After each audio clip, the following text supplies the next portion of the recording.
In the beginning, there was darkness, and then, bang, giving birth to an endless expanding existence of time, space, and matter.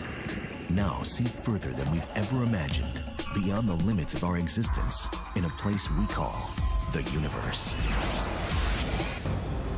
Imagine a place where a satellite can circle the Earth in 90 minutes. Where a tourist on vacation wakes up and takes in their view from a hotel room in space. Or where a speck of paint becomes a lethal weapon, able to blow a hole in the side of a spacecraft. These are the realities of Earth orbit, the gateway to the solar system.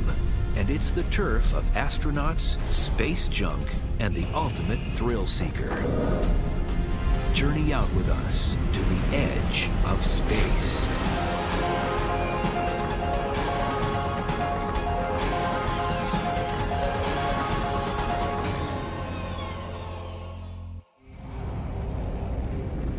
In the not-so-distant future, a human will board a rocket, sit on an open platform, and launch 120 miles straight up into Earth orbit.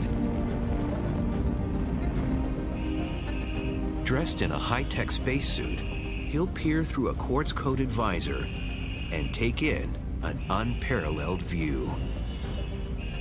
Being in low Earth orbit is spectacular. When you look up, you see the inky blackness of outer space and the stars shining even in daytime. Looking down, you see the hazy blue glow of this gigantic ocean right underneath your feet.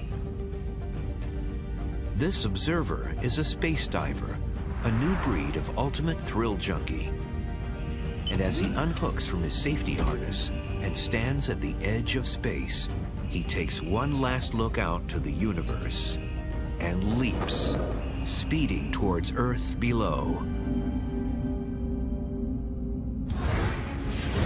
Space diving is one of many futuristic ideas planned for Earth orbit. The zone of space that surrounds Earth and begins 120 miles above sea level. It's the home to satellites and the space station. And if orbital outfitters have their way, the ultimate extreme sport, skydiving from space.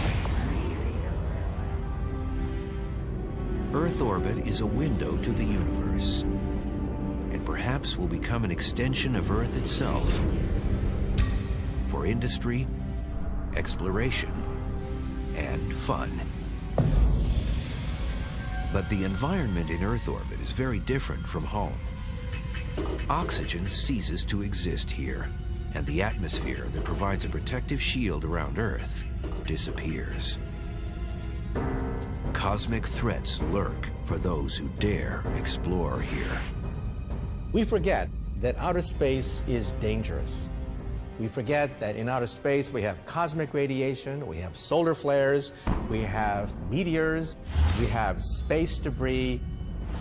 It's an obstacle course being out there in outer space. Like free-fall skydiving junkies who leap out of planes and speed towards Earth, space diving might seem like the ultimate thrill.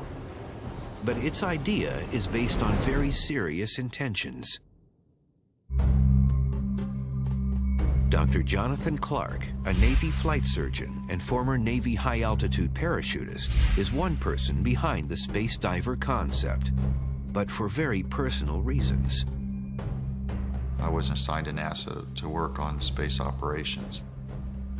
And then my wife was an astronaut. Columbia, Houston, UHF comm check. She died on the Columbia mission in 2003. While military pilots routinely eject safely from imperiled aircraft,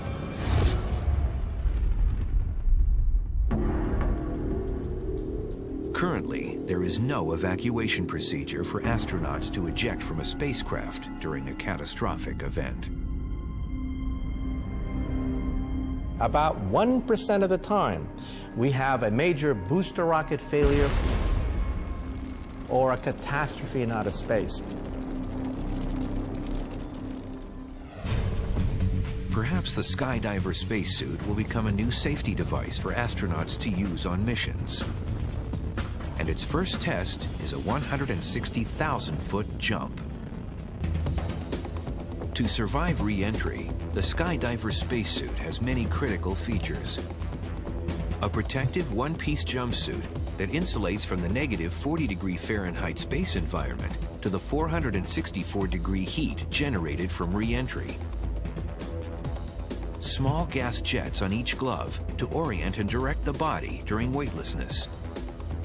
A full closed-loop oxygen system that will recirculate and remove carbon dioxide for the 10-minute trip home.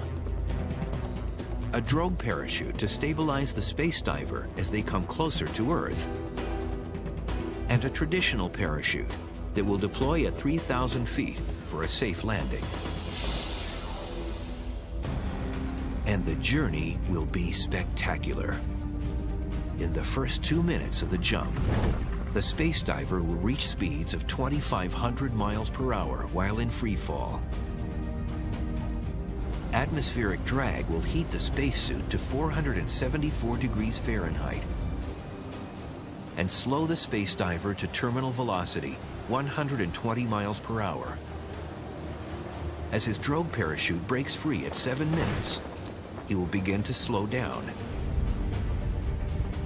Finally, at 3,000 feet, a regular parachute deploys, and the space diver lands safely on the ground. It will be cinematic. Chris Gillum is a Hollywood costume designer and chief designer for Orbital Outfitters. He has an array of spacesuits he's designing for the company. His passion for accuracy in his costumes eventually landed him a real commission with NASA to design a woman's upper torso spacesuit. While looking at real suits very close up, you start to understand that they're not just a white jumpsuit with plastic fittings and a bubble helmet. Think of a spacesuit as a personal spacecraft. To protect the body, spacesuits are designed in layers. Imagine the kind of clothes that you'd have to wear if you were walking through the Sahara on twice its worst day ever, and then make one more step and you're into the Arctic. That's the kind of clothes you have to wear. And when considering the form and function of his Orbital Outfitter suits, Gillum looks back in time to medieval armor to help create future designs. Here is our 14th century hourglass gauntlet. That knuckle bow is almost identical to the one that is under the fabric cover in a shuttle spacesuit glove. And interesting enough, it's almost the exact same shape as well. And it performs the same function. While space diving might be years away from becoming a reality, thrill seekers are already making their way to the edge of space, the realm of Earth orbit. Up until 2001, the privilege of orbiting Earth was reserved for the elite few. Astronauts chosen to work in space.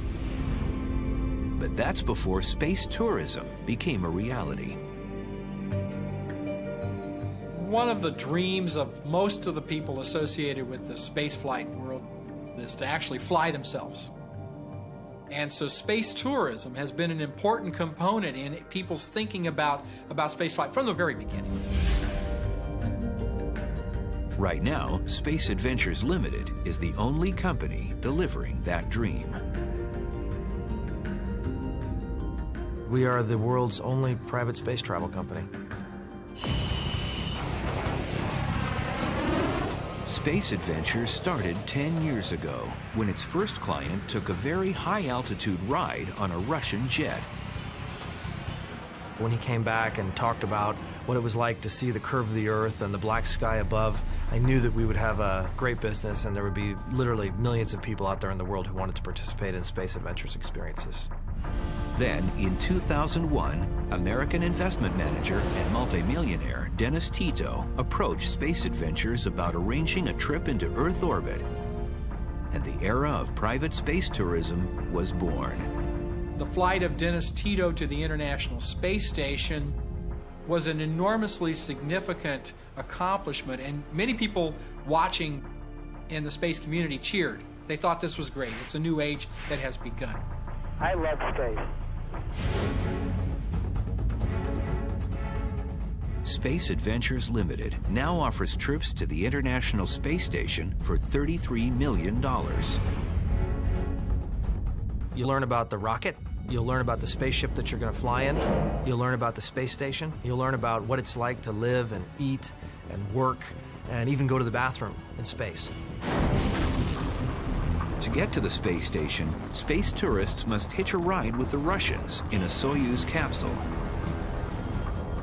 It's flown successfully for 35 years. This great feat of human engineering will deliver you from the ground to orbit in less than 8 minutes. Once delivered to the space station, space tourists live like real astronauts. Comfortable is a relative term. So if you're comfortable on a camping trip, then you'll be fine on the space station. And if you're at all used to being in the outdoors where you don't have all the comforts of home, then you'll be quite comfortable living in a spaceship. The food is great, but you're not going there for the food. The real enjoyment of space is being able to float weightless and see the Earth and be really part of the future of space exploration. And being able to see what it's like to step off the planet and go somewhere that very few people have been before. You'll be seeing the Earth in all its glory and splendor. You'll be watching 16 sunsets and sunrises every day because you travel so fast around the Earth. Right now, taking a trip to space is too expensive for most private citizens. If you were to just go in low Earth orbit around the Earth, that would cost about $10,000 a pound. That's your weight in gold. There are many companies currently designing new spacecraft to make space travel affordable. I can't tell you when it will be $4,000, but I can tell you it'll never be $4,000 if it doesn't start off at $40 million. Regardless, Space Adventures Limited has big plans to expand their offerings in space. One of our future clients will be undertaking a spacewalk for the first time. Additionally, we're very excited about our circumlunar flight program and doing a flight around the moon. They will come literally within 100 kilometers of the lunar surface. Sending private citizens into space has changed the paradigm for space exploration. We've really, I'd say, banged down the door for the rest of the industry. There are many people now who are interested in opening up this frontier and doing it privately, and we hope to be seen in history as the catalyst which really motivated that entire industry to begin. Perhaps the most exhilarating part of a space adventure is getting to the edge of space. But space is a big domain, and there are threats here that are unlike anything we have on Earth. Earth orbit, our edge of space, is generally divided into 3 parts. Low Earth orbit is an 1,100-mile wide belt that is closest to Earth's atmosphere and begins only 120 miles above sea level. There are tremendous advantages to low Earth orbits. First of all, most of the manned space program takes place in that radius. Start 1, 0, and liftoff of Space Shuttle Endeavour. Also, spy satellites, communication satellites, weather satellites occupy that low Earth orbit. Low Earth orbit is like a busy city, lots of activity. The Hubble Space Telescope and the International Space Station call low Earth orbit home. Soyuz and the Space Shuttle complete missions here. Objects and people in low Earth orbit can travel around Earth in an astounding 90 minutes. 45 minutes on the sunny side of Earth, 45 minutes on the dark side of Earth. Houston, you're go for landing, over. Except for a few trips to the moon, all of humankind's visits to space have been to low Earth orbit. The bottom line in low Earth orbit is if you can't reach it, you can't go anywhere else. And human spaceflight ultimately is about going somewhere else. Low Earth orbit is kind of the entry point for that effort. Above low Earth orbit is a region called medium Earth orbit. This wide stretch of space is 1,200 to 14,000 miles above Earth. Many communication satellites are launched into orbit here, including global positioning satellites. GPS satellites roughly orbit the Earth at about 12,000 miles, what we call a semi-synchronous orbit. So basically, they orbit the Earth twice per day, once every 12 hours. GPS is set up into 6 orbital planes. So if you can imagine a globe, there are 6 orbits positioned in equal spacing around the Earth, with roughly 4 or 5 satellites per orbital plane. And basically, that gives us coverage around the world. GPS satellites sit at this altitude so that multiple satellites are in view from one location on Earth at any time of day. It takes 4 satellites to get you your exact location. The first will give you a roundabout area, the second will refine it, as well as the third, and finally the fourth says you are exactly here. Medium Earth orbit is also home to the treacherous Van Allen radiation belts. These belts of high-energy charged particles can send a $300 million satellite spiraling out of control, or give a human being a fatal dose of radiation. These belts stretch out from Earth like elongated rings. Satellites are carefully placed in specific altitudes to avoid these destructive belts of particles from the sun.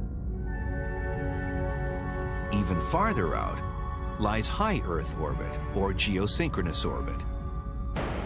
If low Earth orbit is a busy city, high Earth orbit is rural farmland. 22,000 to 35,000 miles above sea level, satellites hover above Earth, taking in an unparalleled view from a distant vantage point. Here, over 2,000 satellites call high Earth orbit home. These satellites appear to be stationary. They make a circuit around the Earth every 24 hours, but so do we. So we have the optical illusion that these satellites are sitting there in outer space.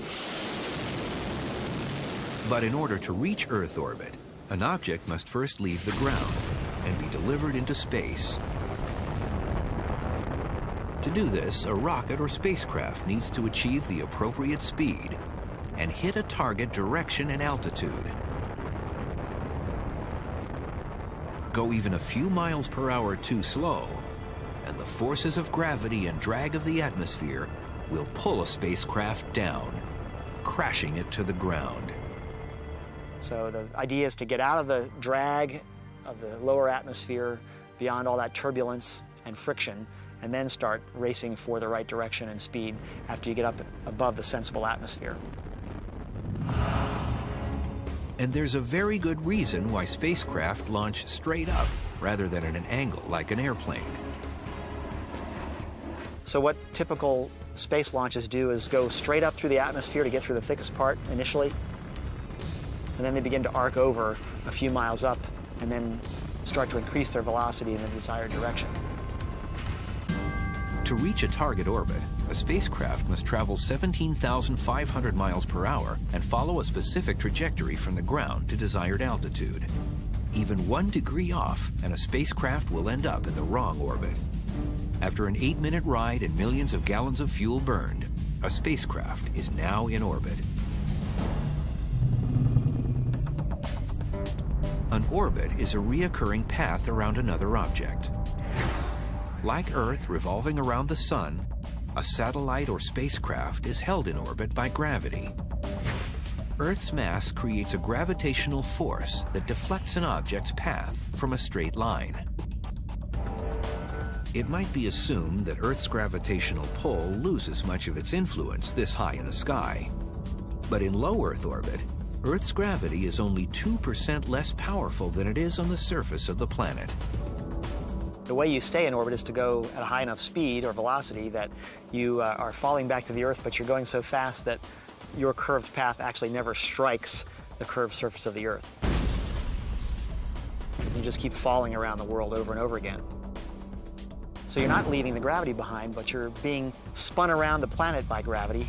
It's what's holding you in this circular path around the planet, and it's making you fall back to Earth. In theory, objects can stay in orbit forever, as long as they have enough speed to resist the pull of Earth's gravity. There are two types of orbits, circular and elliptical. Circular orbits are for satellites or spacecraft that need to maintain a consistent altitude and travel in a regular circle around Earth. Mapping satellites, GPS, and weather satellites all use circular orbits. Elliptical orbits are oval in shape. They're used when a high altitude is needed for part of the orbit, without having to go all the way to high-altitude circular orbit.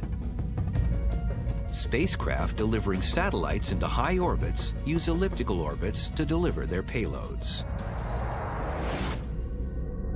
Whether traveling in a circle or an elliptical path, there are many things in Earth orbit that are dangerous.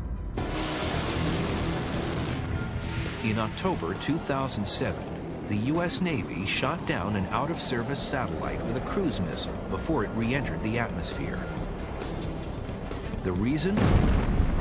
The satellite carried hazardous material on board, and had it crashed to the ground, could have poisoned thousands. That hazardous material was 1,000 pounds of hydrazine, which is a standard propellant. The operation was called Burnt Frost, and it was the most elaborate effort thus far to protect the world from a serious yet growing problem called space debris, or space junk. Space junk is anything that's man-made that was put into space and is no longer functioning. Oh, we've got junk that's been up there for as long as we've been in space.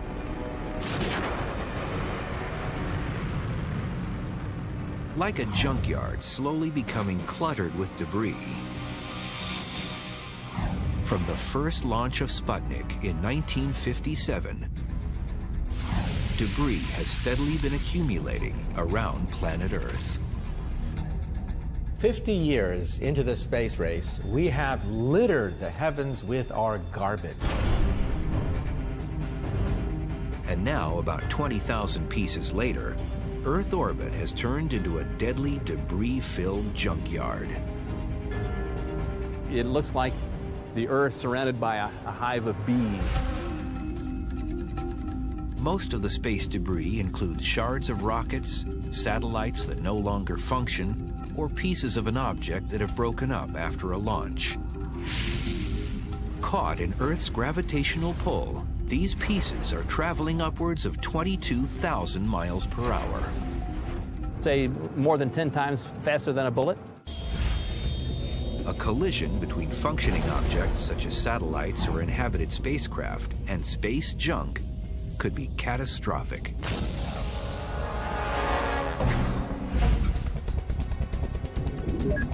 The Joint Space Operations Center, or JSPOC, is a top-secret Air Force surveillance unit that makes it their business to track every object that orbits around Earth, including space debris.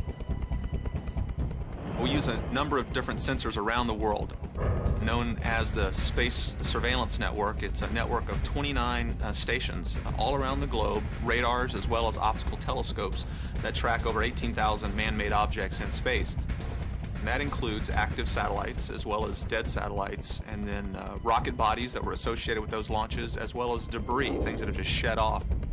If they were to run into each other, it really would be a catastrophic conjunction.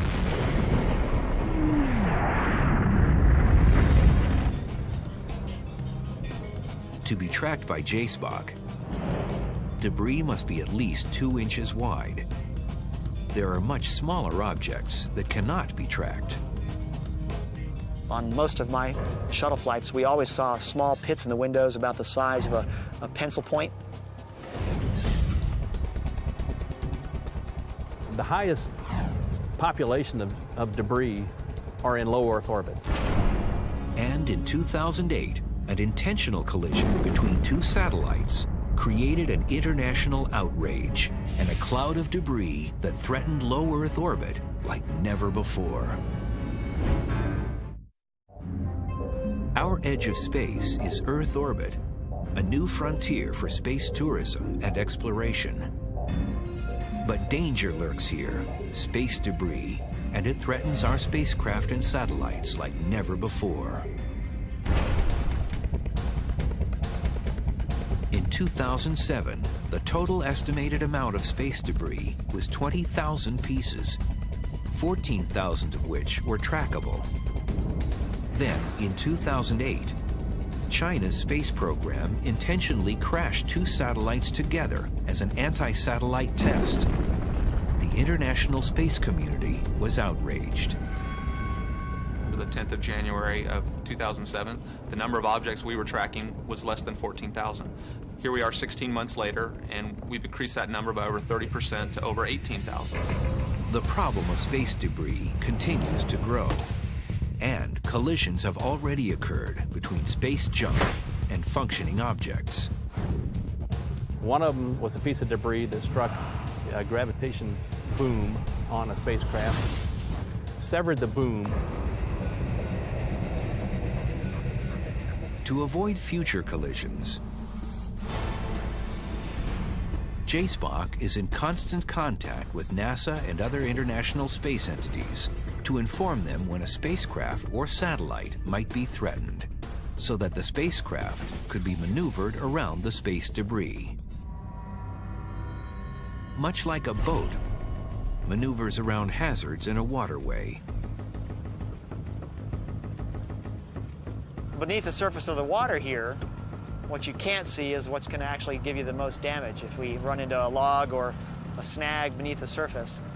And in orbit, that's the same problem that we face. We don't track all the debris that could actually cripple or kill your spacecraft. And we rely on the fact that you're just statistically unlikely to hit a piece of debris to protect you. And that insurance policy is going to run out someday.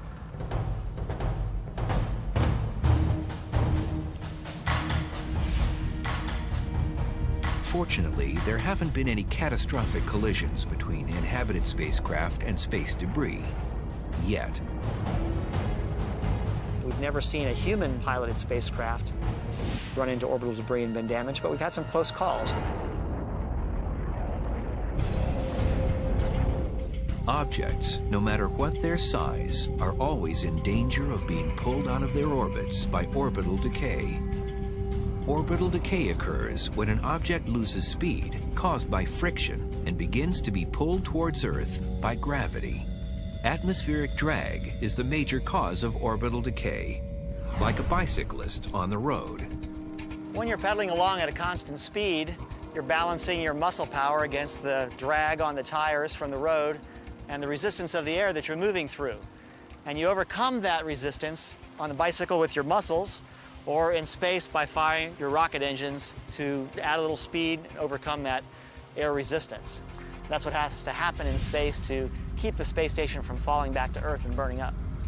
And if you stop adding thrust, that air resistance will eventually slow you down to the point where you'll stop or fall back into the atmosphere and re-enter.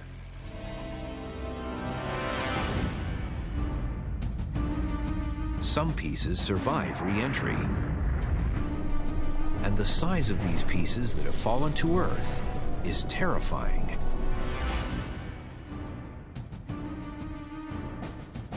In the last 40 years, 17,000 pieces of space debris have survived re-entry.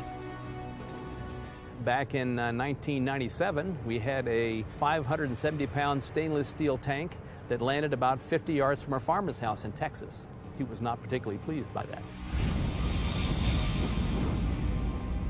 If a piece of debris does survive re-entry, it travels at subsonic speeds of 120 miles per hour until it hits the ground. There was a re-entry that came in to Cape Town in South Africa. It was during the day. There were people out working in fields. They heard a sonic boom, and they looked up, and they basically saw this material coming down. The Aerospace Corporation in El Segundo, California, is a facility that collects and studies space junk for the military and private companies. This is a piece of what was once a piece of space junk. This was a part of a rocket stage that was used to put a GPS satellite in orbit. And here you can see the brackets that were actually melted off as this came down. We actually have cut samples here to try to understand what happened in this area, how hot did it get, and we use that information to improve our models. Understanding how these pieces survive re-entry is important for future spacecraft and satellite construction. Recovering and reusing critical spacecraft parts could save millions in manufacturing costs. However, collecting space debris remains tricky. 3/4 of the Earth's surface is water, so a lot of it lands in the water. So when you find a piece on the ground, it's actually a very rare event. It's estimated the amount of space debris will double by 2050. But that hasn't deterred entrepreneurs who continue to explore Earth orbit as a business location. For a mere $2,500, Memorial Space Flights, which began service in 2008, will launch ashes of a loved one into low Earth orbit. It's a fitting end to anyone who dreamed of one day visiting outer space.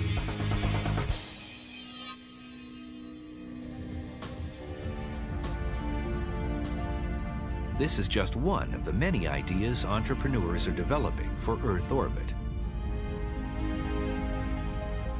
But to run a business in space, there needs to be a way to obtain permanent occupancy. Here we are in the early years of the 21st century, and I foresee space becoming an industrial park.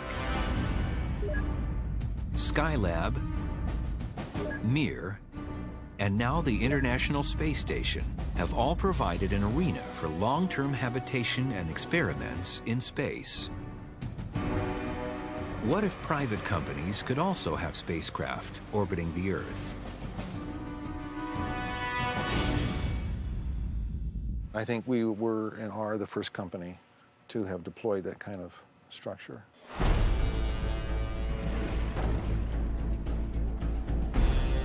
Just off the Las Vegas Strip, Bob Bigelow and his team at Bigelow Aerospace are hunkered down in a high-security facility creating a new generation of spacecraft. I'm living out a childhood fantasy is what it is. And I think that we are involved in something really important. Private industry is exploring the opportunities of our edge of space. Bigelow Aerospace is developing inflating workspaces called Genesis to launch into Earth orbit. The technology was inspired by NASA. I came across an article about a technology that NASA had been working on, and I thought, oh my God, this is great. NASA developed an inflatable module, a room called the Transhab. It was going to be joined to the space station to provide more living space. NASA was never able to afford executing that plan. Eventually, after a number of years, we acquired the licenses from NASA for their patents. The concept is ingenious. Bigelow spacecraft are inflatable pods that tuck into the nose of an unmanned rocket during launch, then expand to 3 times their travel size to full capacity once released into orbit. In a rocket fairing, you only have so much volume, so much room. Like this bottle. That's as big as it gets, that's it. But if you launch something in that volume that can later expand to 3 times its size, you have a lot more room to do something with. We use compressed gas to expand it into its form. The inflatable spacecraft can be adapted to whatever a client might need. Research laboratory, manufacturing facility, hotel space, all emerging industries for Earth orbit. We can host a variety of different kinds of clients, and they only have to pay for the specific time that they're interested in. The spacecraft is assembled from very durable but bendable materials called soft goods systems. You've driven all your life on soft goods. You've driven on tires. Inflatable systems can be extremely reliable and very strong. Bigelow's not worried about the reliability of his launch system. The Dnepr-18 rockets he's using are the same ones the Russians trust with some of their most precious payloads. They have about 1,100 of those rockets with nuclear missiles on them right now. We're not going to fail because the rocket failed. Once in orbit, instrumentation is powered by 4 solar panels, just like the International Space Station. The Genesis spacecraft is a new generation of space station, and it might be a vast improvement from the government issue brand.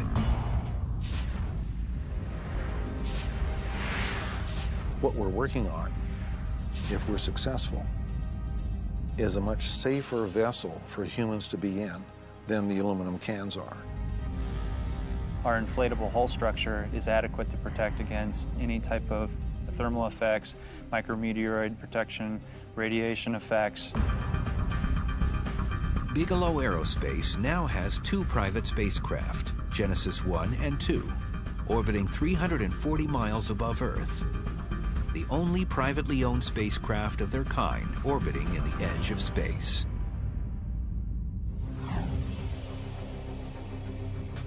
Launching spacecraft into Earth orbit is only one challenge. Picking an appropriate inclination for its orbits is another. The orientation of an orbit really is just a measure of the degree of tilt from the line running through the equator. You can have anything from 0-degree inclination to 90-degree inclination. The 0-degree inclination is absolutely no tilt whatsoever from the equator, and that is called an equatorial orbit. Whereas if you have a 90-degree tilt from the equator, that is the polar orbit. Satellites and spacecraft are launched into different inclinations depending on their mission, because different inclinations pass over different parts of Earth. If you're going around the Earth, around the equator, what do you get to see? It's just what's below you, which is going to be what? The equator. So an inclination of the orbit at, say, 56 degrees covers almost all of the population of the Earth. A polar orbit satellite has the ability to view the entire Earth in a few orbital rotations. As the Earth slowly rotates below, the satellite keeps sweeping overhead, allowing the entire Earth to be observed in a short period of time. If the mission is for espionage or observation, sun-synchronous orbits allow satellites to pass over the same point on Earth at the same time every day. They shift 1 degree each Earth day to stay in sync with the sun at a given location. If constant communication is necessary, geosynchronous satellites are positioned far away from Earth so that entire continents are within their view. It matches the rotation of the Earth and appears to hover in the sky. It's a very useful trait of that orbit because you can then stay constantly in radio or television touch with the spot on the ground below. Earth orbit is the natural extension of Earth's occupation in space. And if future plans pan out, the industrialization of the edge of space will happen in the near future.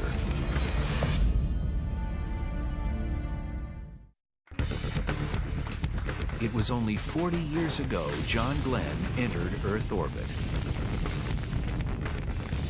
What the next 50 or 100 years holds for the future of Earth orbit is as exciting as perhaps a walk on the moon once was to an older generation.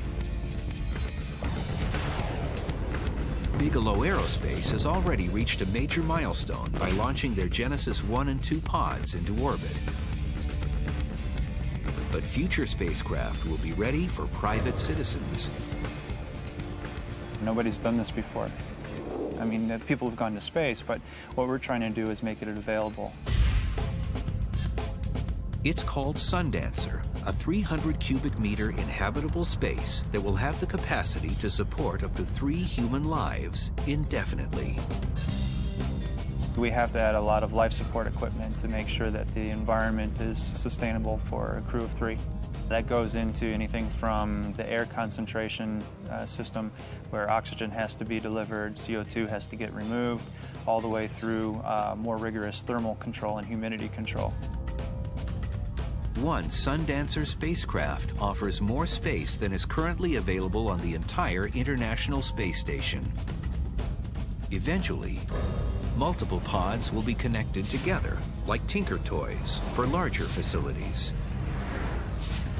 What kind of shape you're choosing depends on the purpose, the mission for the spacecraft.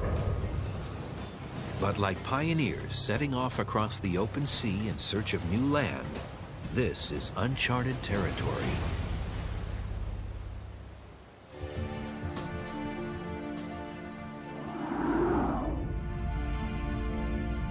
We have an opportunity to turn that vision into a reality.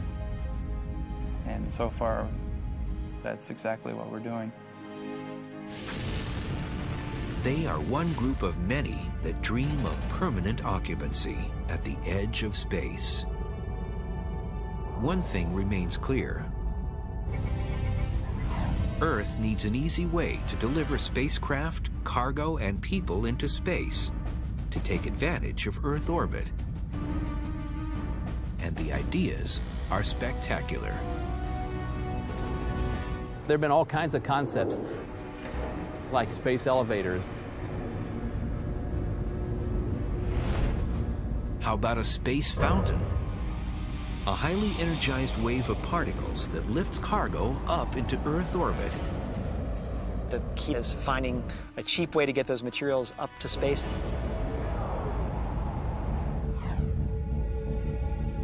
Or perhaps the resources of space can be mined in a facility orbiting Earth. Using the resources that are on the moon and the asteroids nearby to build things in space themselves, and not have to spend the money to haul them up from the ground. For example, Lewis and Clark, when they went across the continental US, they didn't haul all their drinking water and firewood with them from St. Louis on the way west. They used what they found along the way. Earth orbit's greatest gift might be sustainable power. Imagine an array of solar panels that generates enough power to light up a continent. That's probably one of the most promising avenues to pursue in the next 50 years in space, is to find a way to make cheap solar collectors and then build the collecting antennas on the ground so that we can use inexhaustible solar power to reduce our reliance on the finite supplies of fuel and energy we have here on Earth. One thing is certain. The edge of space is the entryway to future exploration, a stopping point to the destinations across the universe. I'm very excited about a future, decades from now, where the Earth really is the Garden of Eden of humanity, where we've taken care of our planet, our parks, our enjoyment, the things that we love about the Earth are taken care of. And all the things that we do in terms of manufacturing and resource extraction and energy and mining, those things take place in space. And of course, low Earth orbit is the gateway to the rest of the solar system.